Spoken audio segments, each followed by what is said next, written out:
Assalamualaikum warahmatullahi wabarakatuh. Pada kesempatan ini Bapak akan menjelaskan satu tema dalam mata kuliah Manajemen Strategi Pemasaran. Pada pertemuan ini Bapak akan memfokuskan pada dua pembahasan. Yang pertama adalah definisi pemasaran, dan yang kedua ruang lingkup atau inti pemasaran. Baik, pada kesempatan ini biasa kita mendengar juga istilah marketing. Ya, marketing merupakan istilah modern, istilah lain dari suatu pemasaran. Jadi perusahaan yang sukses adalah perusahaan yang mampu menguasai persoalan pemasaran atau marketing.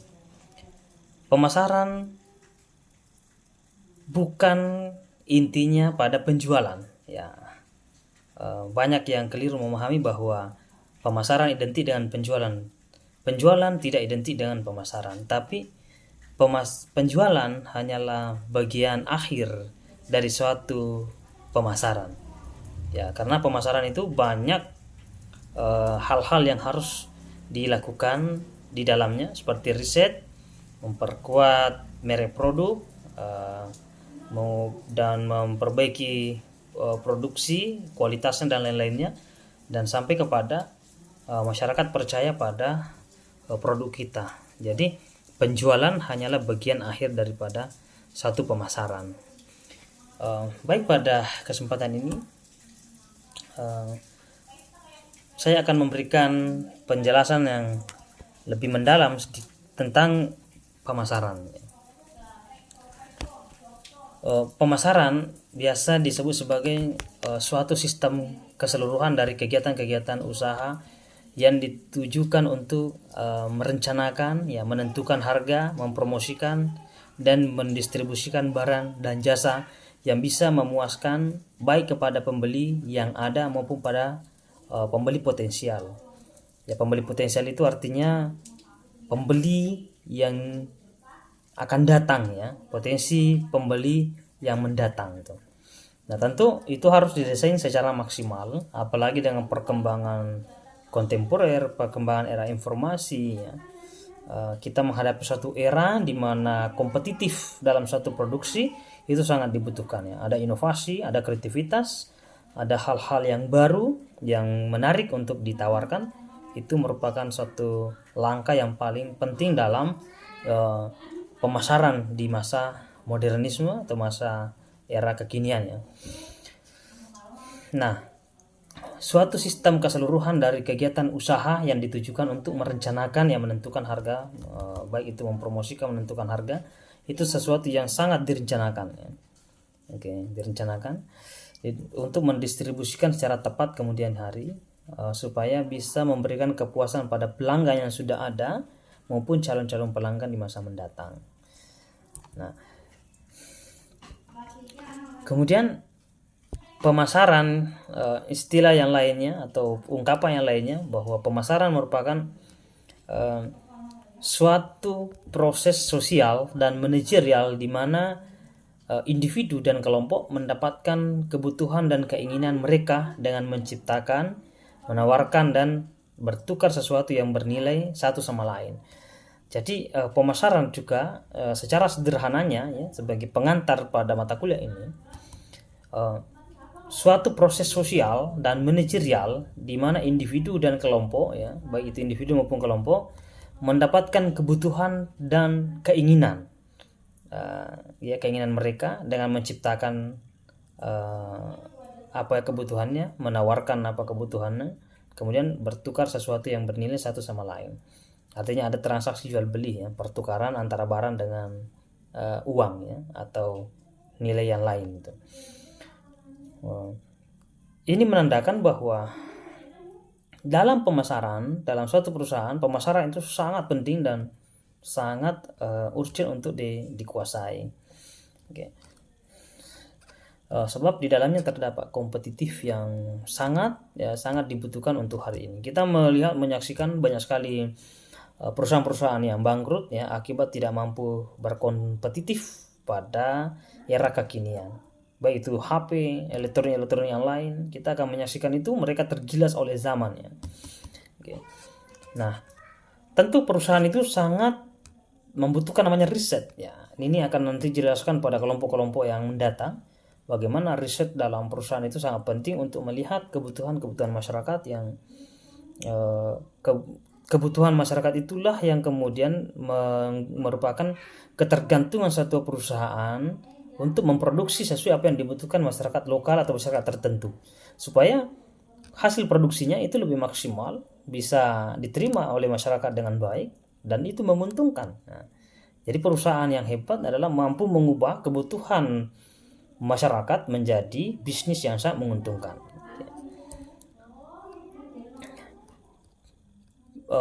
Konsep pemasaran yang lebih fleksibel juga bisa kita ungkapkan seperti pemasaran merupakan pemenuhan kebutuhan dengan cara yang menguntungkan ya. Jadi seorang yang bekerja di perusahaan atau manajer perusahaan atau yang punya kewenangan dalam mengurus perusahaan, kehebatannya akan dinilai pada kemampuan dia membawa keuntungan dari kebutuhan masyarakat, baik itu individu maupun secara sosial. Artinya mampu mengubah kebutuhan seseorang atau kebutuhan kelompok menjadi suatu bisnis yang menjanjikan. Itu adalah orang yang hebat atau perusahaan yang hebat yang bisa mengambil peluang itu. Misalnya perusahaan A menyadari bahwa beberapa barang yang dibutuhkan masyarakat belum beredar, maka diproduksi. Contoh misalnya, dulu ketika tahun 1990-an 2000-an itu sudah ada HP, tapi mungkin generasi hari ini masih menyaksikan HP yang hanya fungsinya untuk menelpon dan SMS ya. Atau di sini mungkin ada yang pernah menggunakan HP seperti itu, dan itu adalah contoh produksi HP di masa lalu ya. Artinya masih baru-baru ini, beberapa tahun atau 10 tahun yang lalu. Tapi lama kelamaan masyarakat itu melalui dengan riset misalnya, dengan era percepatan ya, era informasi yang sangat dahsyat itu ya, teknologi luar biasa canggihnya, maka kehidupan seseorang suka yang simpel-simpel ya, semuanya serba cepat, serba instan. Kalau bisa sambil dia mengetik tugas kuliahnya, tugas sekolahnya, juga sekalian bisa men-search di Google, juga sekalian bisa WA misalnya, juga bisa dengan bermedia sosial, sekaligus juga bisa menelpon gitu ya, atau WA yang menggantikan SMS atau Telegram dalam menyimpan file-file dan lain sebagainya. Nah, perusahaan A misalnya dalam bergerak pada dunia HP itu sangat menyadari bahwa masyarakat dunia ya, apalagi masyarakat dunia menyadari bahwa dia menginginkan satu kesatuan di mana sudah menyatu semua antara komunikasi, bisa juga belajar, bisa juga mengetik ya, selesai tugasnya dan macam-macamnya. Maka perusahaan-perusahaan A ini, misalnya perusahaan A yang bergerak pada dunia HP itu menggandeng aplikasi-aplikasi lain. Misalnya dia menggandeng aplikasi Microsoft Word ya, PDF gitu. Artinya HP itu bukan sekedar komunikasi saja, tapi juga bisa sekaligus menulisnya. Saya yakin di sini banyak yang mendapat tugas dari dosennya misalnya atau dari gurunya, dan tugasnya itu diketik di Microsoft Word tapi di dalam HP-nya atau di HP-nya diketik. Oke, itu macam-macam. Ataukah aplikasi yang mungkin dari laptopnya tapi dipindahkan ke HP, itu juga bisa dibaca karena adanya aplikasi-aplikasi yang mendukung itu. Itu salah satu contoh. Ataukah tidak ingin terlalu capek misalnya keluar ke ATM atau mencari ATM untuk mentransfer dana, transfer uang, atau dalam dunia bisnis dia menggunakan sistem perbankan, itu juga dengan cukup di kamar atau cukup di rumah semuanya selesai persoalan keuangan itu, transfer dan lain-lainnya. Nah, dengan menggunakan misalnya aplikasi Brimo atau Livin Mandiri atau BNI dan macam-macamnya. Oke.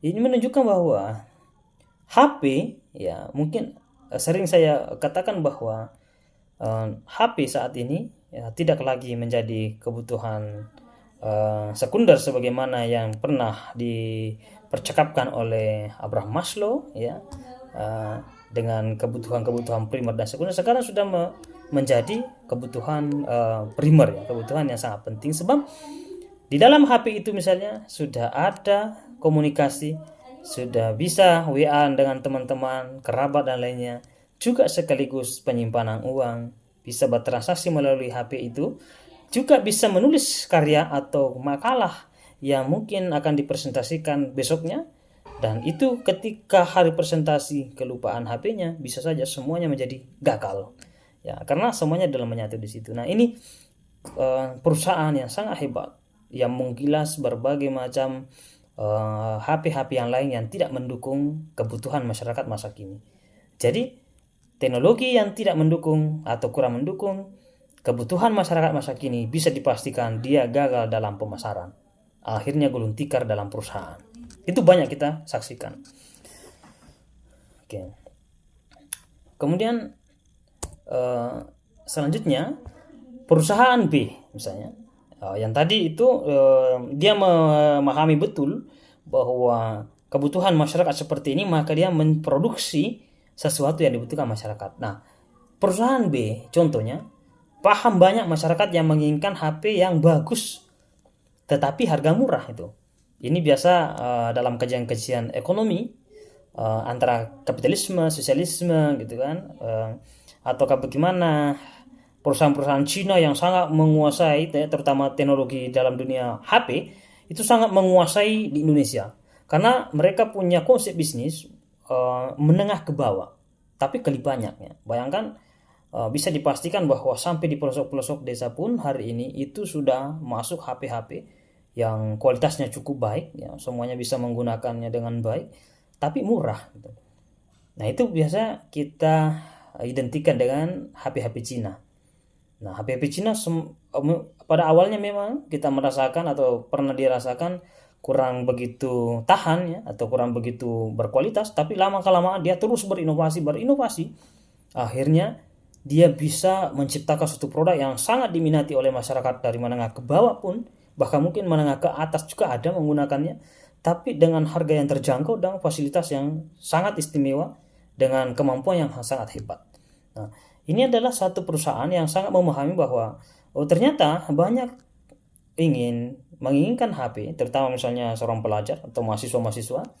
Ya, banyak yang menginginkan HP tapi menginginkan itu harganya yang ekonomis. Dan ini sangat dibaca oleh perusahaan B misalnya. Maka dia menciptakan produk di mana produk HP ini bisa diproduksi secara massal, secara banyak, tapi dalam keadaan baik dan murah. Dan ini yang luar biasa ya, yang kita gunakan mungkin pada hari ini itu banyak juga seperti itu. Nah, dua perusahaan ini A dan B yang tadi yang saya jelaskan menunjukkan kecerdasan dalam pemasaran ya,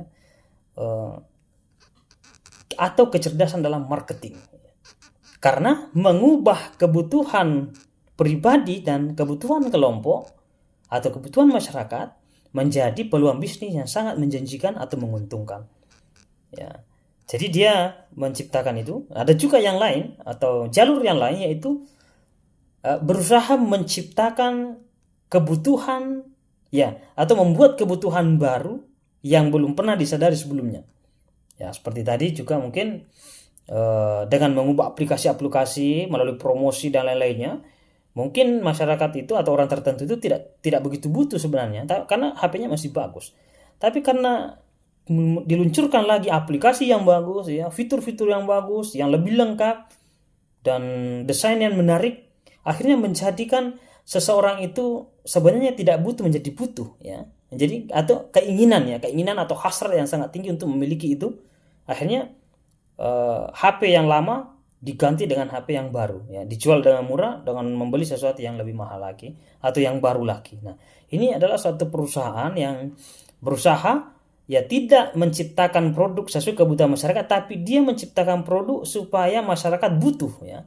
Nah, jadi itu kebutuhan yang dibuat ya. Nah, akhirnya menjadi butuh. Itu banyak sekali. Itu bisa di sektor-sektor yang lain.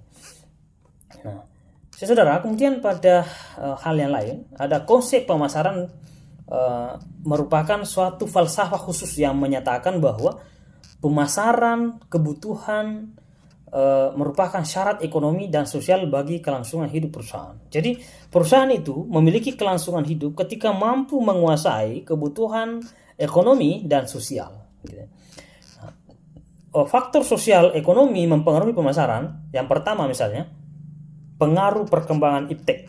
Luar biasa. Perkembangan ilmu pengetahuan, kita mengetahui ada namanya 4.0, kemudian ada 5.0, itu macam-macam ya. 4.0 itu luar biasa. Itu bagaimana menciptakan teknologi itu bisa menginovasi, bisa melakukan lompatan-lompatan besar dalam penemuan-penemuan ilmiah, dalam penemuan-penemuan masa kini, dan itu masuk dalam dunia pemasaran tuh. Ya, teknologi yang diciptakan itu bisa mempengaruhi suatu perusahaan atau dalam marketing atau pemasaran. Misalnya produk yang dihasilkan itu kan tergantung dari perkembangan ipteknya. Perkembangan iptek yang luar biasa kemudian ditawarkan dan dijual. Jadi produk yang dihasilkan dengan perkembangan iptek yang masa kini, maka ditawarkan dan dijual itu sangat laris dan laku. Kemudian perbaikan dan inovasi produksi dan produk. Jadi produksi maupun produk-produk yang dihasilkan satu perusahaan itu terus berinovasi, ya, terus itu melakukan perubahan-perubahan baik itu secara fisiknya maupun softwarenya dan lain sebagainya, ya, hardwarenya dan softwarenya itu luar biasa sehingga mempengaruhi kebutuhan masyarakat, dan masyarakat rela mengeluarkan uangnya sangat banyak atau tanpa dia pikir-pikir untuk membeli sesuatu yang memang dia butuhkan, gitu ya. Kemudian kita masuk ke yang lain, ilmu pengetahuan dan teknologi mempengaruhi pemasaran. Misalnya adanya teknologi produk yang dihasilkan akan semakin banyak dan beragam. Begitu pula ditawarkan dan dijual ke pasar. Nah, saat ini kita melihat kalau Anda datang di toko HP 6 bulan yang lalu, sekarang Anda datang lagi ke toko yang sama, itu hampir dipastikan sudah tidak ada lagi tipe HP yang Anda gunakan untuk dijual di situ. Berubah lagi, sudah ada penggantinya. Ya, bisa dalam sebulan sekali itu Anda mengalami atau Anda mengikuti perubahan luar biasa. Inilah satu kecanggihan teknologi bisa mengubah bahasa pasar, ya. Bisa mengubah perusahaan, bisa mengubah pasar. Nah, kemampuan itulah tadi, teknologi mampu mengubah sistem ekonomi kita dan sistem sosial. Nah, perbaikan sistem dan inovasi produksi dan produk mengakibatkan produk di pasar semakin membanjiri dengan kualitas desain kemasan yang up to date, ya, terbaru, fitur-fiturnya baru, lengkap dan lain sebagainya, sehingga produk cepat ketinggalan zaman juga, ya. Jadi saat ini ketika produk terlambat untuk dijual, maka dia akan ketinggalan zaman dan ditinggalkan oleh pembeli. Akhirnya produk itu harus dijual murah, ya, meskipun harga untungnya sedikit tapi kan kali banyak. Nah, bisa lebih murah dan bisa lebih diproduksi banyak dan bisa laku deras itu. Nah, inilah konsep pemasaran yang memang dibutuhkan masa kini itu.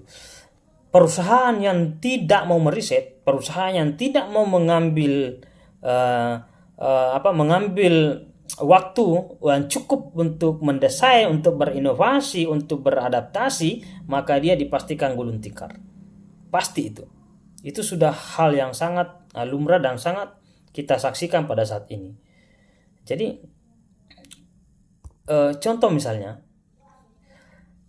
kita memahami atau orang tua kita, termasuk saya sendiri, pernah menyaksikan di mana HP-HP di masa saya waktu SMP, Madrasah Sanawiyah itu atau Madrasah Aliyah itu menggunakan HP yang sudah canggih di masa itu, sekarang sudah tidak kelihatan, ya. Seperti misalnya perusahaan dari Ericsson, ya, Ericsson ini gulung tikar.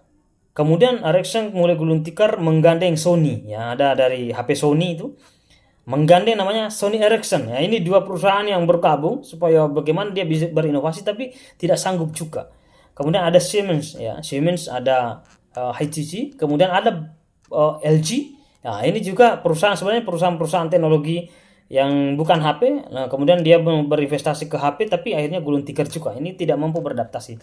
Motorola, ya, ada Nexian, ada Motorola, ada HP-HP seperti itu yang membanjiri Yang paling dikenal juga adalah Mito, ya. HP Mito ini juga banyak sekali diproduksi di masa-masa dulu, dan dia itu tren di 1990-an, 2000-an, awal 2000-an, tapi ternyata juga itu mengalami gulung tikar. Termasuk BlackBerry. BlackBerry mungkin termasuk puncak dari fase-fase HP-HP yang lama itu, yang sekarang gulung tikar tidak kita jumpai lagi. Karena BlackBerry ini bisa mungkin kita gambarkan era itu seperti era 2010-an itu ya, era 2010-an awal. Itu bisa ibaratnya dengan HP hari ini yang bisa WA gitu kan ya. Dulu menggunakan BlackBerry ya, ada jadi BlackBerry itu bisa seperti Messenger dan sebagainya, tapi itu lebih canggih modelnya, tapi itu ketinggalan zaman karena tidak kemampuan mereka berinovasi ya. Perusahaan-perusahaan ini tutup.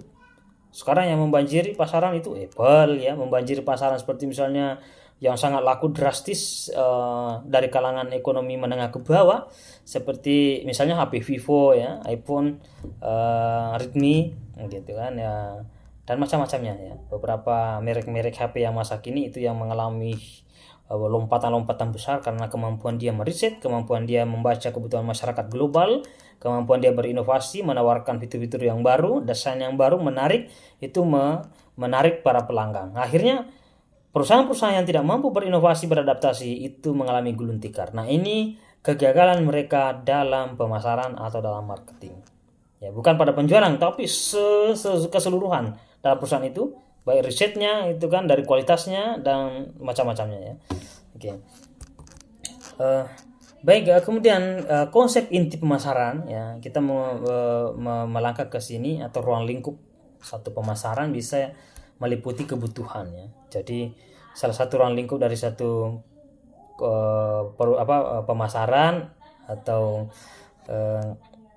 marketing itu pertama adalah kebutuhan. Keadaan merasa tidak memiliki kepuasan dasar, itu kebutuhan ya. Kemudian keinginan. Nah, itu konsep inti dari suatu pemasaran.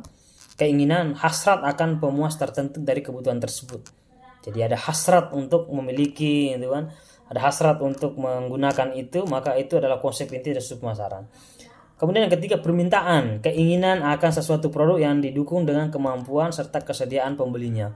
Jadi itu permintaan, bagaimana permintaan di pasar, ketersediaan pembelinya untuk membeli itu, kemudian barang yang kita produksi juga siap untuk memenuhi kebutuhan mereka, itu terjadilah satu permintaan, dan itu salah satu konsep inti dari satu pemasaran atau marketing. Kemudian D, produk ya, sesuatu yang dapat ditawarkan, itu produk, sesuatu yang menarik yang bisa ditawarkan. Oke. Kemudian produk ini bisa bermacam-macam.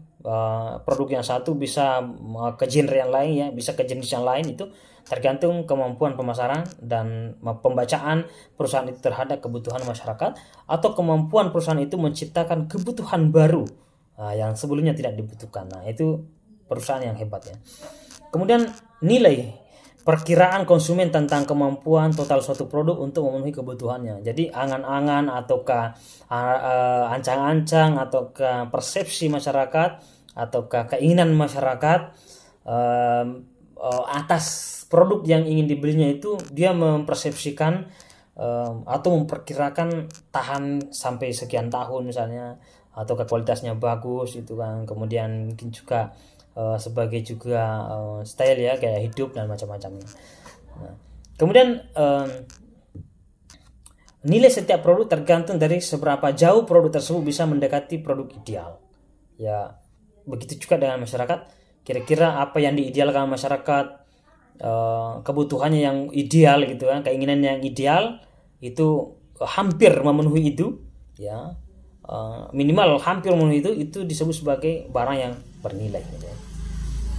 Tapi contoh misalnya, kalau sekarang masih ada Nokia yang dulu misalnya sangat terkenal, dijual hari ini dengan fitur yang seperti masa lalu, meskipun murah, saya yakin akan ditinggalkan hari ini karena tidak sesuai dengan kebutuhan masyarakat masa kini, kecuali dia berinovasi secara mendasar ya, secara besar-besaran, mengimbangi produksi masa kini, itu bisa bangkit lagi. Ataukah perusahaan-perusahaan seperti tadi Sony dan sebagainya. Nah, itu syaratnya harus memberikan nilai plus kepada masyarakat minimal hampir sampai pada titik ideal yang dibutuhkan masyarakat itu. Kemudian pertukaran, cara mendapatkan suatu produk yang diinginkan dari seorang dengan menawarkan sesuatu sebagai gantinya, ya. Artinya pertukaran ini sudah ada transaksi, ya, misalnya teknologi tertentu diganti dengan uang, yaitu namanya pertukaran, ya. Pertukaran, oke. Bisa diganti dengan angka nominal misalnya dengan mentransfer dananya, itu kan sama saja, tidak berbentuk uang fisik ya, tapi elektronik, ya. Itu bisa terjadi pertukaran. Itu konsep inti dalam satu pemasaran.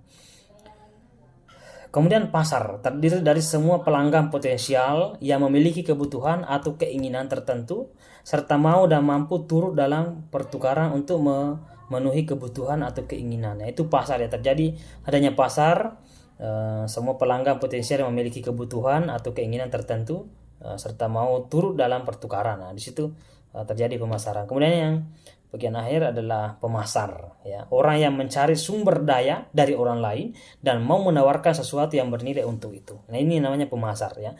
Dia mencari sumber daya dari orang lain, dipekerjakan orang lain atau merekrut orang lain yang bisa berinovasi, itu dipekerjakan, kemudian menciptakan suatu produk yang sangat dicintai masyarakat, yang karena kebutuhan idealnya itu terpenuhi, ya, atau mendekati, maka itu bisa saja merupakan konsep inti dari satu pemasaran, dan itu sangat penting. Baik, mungkin itu yang bisa saya sampaikan pada kesempatan ini. Nanti didiskusikan, direnungkan kembali. Billahi taufiq hidayah. Assalamualaikum warahmatullahi wabarakatuh.